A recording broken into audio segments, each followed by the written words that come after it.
हे डायपर्स कानासाठी खूप फायद्याचे ठरले। काना आता 4 महिन्यांचा आहे आणि त्याची स्किन थोडीशी सेन्सिटिव्ह आहे, त्यामुळे त्याच्या स्किनची काळजी घेणं माझ्यासाठी खूप गरजेचं आहे। त्यासाठी मी कानाला हे क्लॉथ डायपर वापरते। फॅब्रिक डायपर मी जेव्हापासून कानाला वापरायला सुरुवात केली तेव्हापासून मला असं जाणवलं की त्याची स्किन लाल होणं कमी झालंय, इचिंग, बर्निंग दिसेनाशी झाली।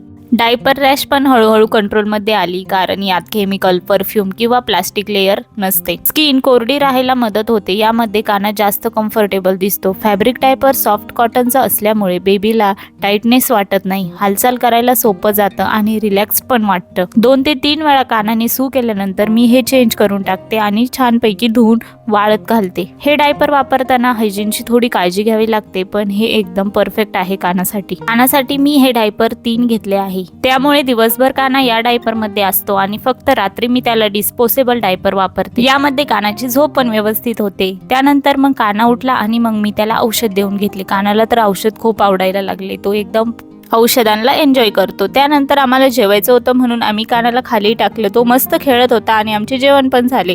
रात्रीचा काना लवकर झोपत नाही, त्यामुळे ना सगळ्यांना जागं राहून त्याला नादी लावावं लागतं, कारण त्याला खेळायचं असतं। आजी, बाबा आणि कानाचे पप्पा मस्त कानाला खेळवत होते आणि तोपर्यंत मी बाकीचं आवरून घेतलं। आमचे डेलीचे ब्लॉग्स बघण्यासाठी स्वप्नील जाधव ब्लॉग्स या चॅनलला सबस्क्राईब करा। भेटूया नेक्स्ट ब्लॉग मध्ये। बाय।